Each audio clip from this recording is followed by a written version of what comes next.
3일입니다. 주를 앙모하는 자 올라가 독수리같이 모든 싸움 이기고 근심 걱정 벗은 후 올라가 독수리같이 주 앙모하는 자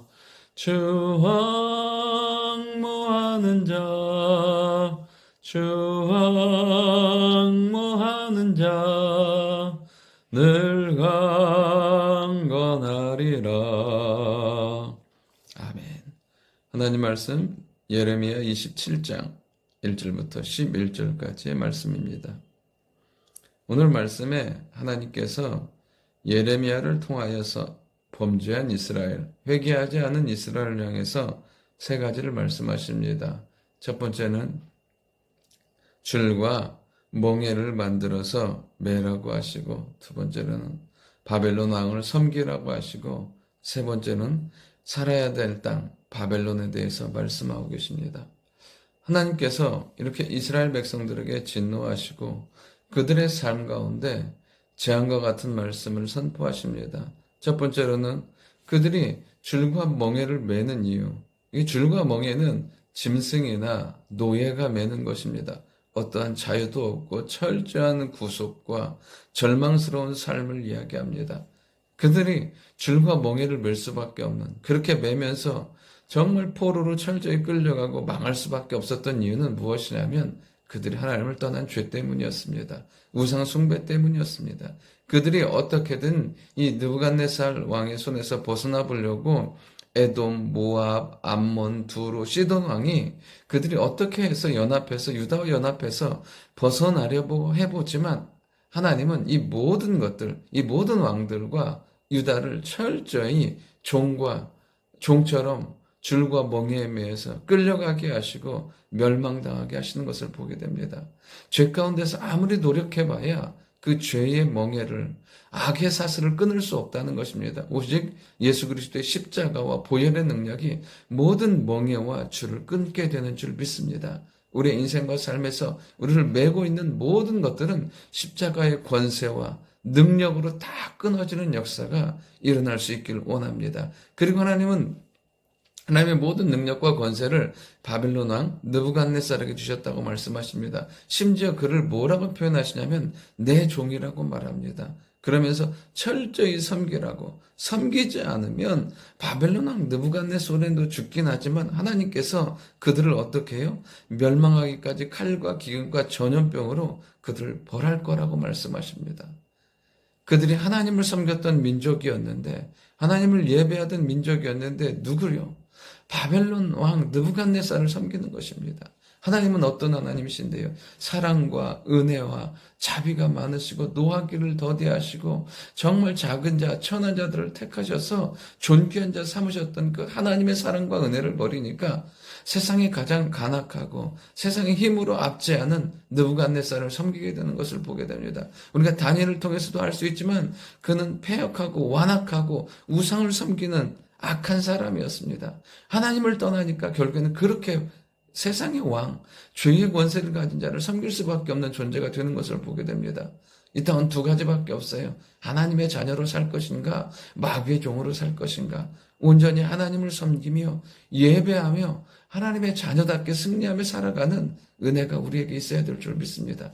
오직 하나님만을 섬기기로 결정할 때 하나님은 우리 아버지가 되시고 우리의 인도자가 되시고 능력이 되어서 세상의 왕 느부갓네살을 섬기는 것이 아니라 하나님을 섬기며 사는, 예배하며 사는 축복과 은혜를 주실 줄 믿습니다.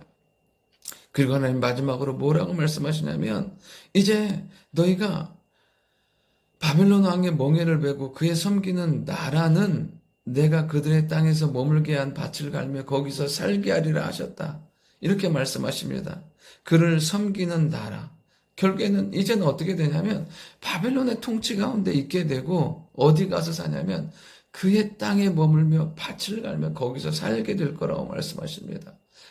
그들이 약속의 땅 가나안을 떠나서 다시 포로로 잡혀가고 하나님 앞에 예배드리던 성전은 무너지고 정말 우상을 숨길 수밖에 없는 극악한 환경 가운데서 하나님을 멀리 떠나서 이제 약속의 땅이 아닌 포로의 땅에서 살게 될 거라고 말씀하십니다. 정말 슬픈 거죠. 약속도 상실하고 예배도 다 무너져 버리고 그 어떠한 것도 보장할 수 없는 바빌론 땅에 가서 살게 만드십니다. 이 모든 결과가 무엇입니까? 우상 숭배하고 하나님을 떠난 죄의 결과라는 것입니다. 우리가 이 땅을 살아가면서 하나님만을 섬겨야 될 이유, 예배하며 살아야 될 이유는 너무나 분명합니다. 하나님은 우리의 삶의 주권자가 되시고 우리의 모든 은혜와 능력을 주시는 분이 하나님이라는 사실입니다. 결국 그들이 우상 숭배하고 범죄하니까 줄과 멍에에 매이고 바빌론 왕을 섬기고 바빌론 간에 가서 살게 되는 것을 보게 됩니다. 그러나 하나님은 이 모든 것이 끝이 아니라고 말씀하십니다. 예레미야 29장에 보면 이렇게 말씀하십니다. 바빌론에서 70년이 차면 내가 너희를 돌보고 나의 선한 말을 너에게 성취하여 너희를 이곳으로 돌아오게 하리라. 70년을 말씀하십니다. 그 70년이 어떤 시간인데요. 철저히 죄를 끊고 하나님 앞에 회개하는 시간, 돌이키는 시간, 예배를 사모하는 시간이 되게 만들어 주십니다. 우리에게 때로는 고통과 어려움의 시간이 있다면 그때가 하나님께로 돌아가는 시간, 우리의 죄악을 멀리하고 하나님 앞에 온전히 예배하며 기도하며 나아갈 때 하나님 우리에게 회복과 다시 하나님께서 우리에게 은혜를 베푸셔서 다시 예배의 자리, 은혜의 자리, 믿음의 자리, 응답의 자리에 서게 만들어 주실 줄 믿습니다. 그러면서 하나님 하실 말씀이 무엇이냐면 여호와의 말씀이니라 너희를 향한 나의 생각을 내가 하나니 평안이요 재앙이 아니니라 너희에게 미래와 희망을 주는 것이니라. 이것이 무엇이라고요? 재앙이 아니고요 평안이라고요. 미래와 소망을 주는 거라고 말씀하십니다. 이 모든 것들 가운데 하나님께서 붙드시는 평강을 누릴 수 있기를 원하고 소망과 희망을 발견하는, 미래를 발견하는, 능력을 발견하는 우리가 될 수 있기를 원합니다. 그래서 처음에 찬양한 것처럼 여호와를 앙망하는 자는 독수리처럼 올라가며 하나님의 능력 가운데 승리하게 될 줄 믿습니다.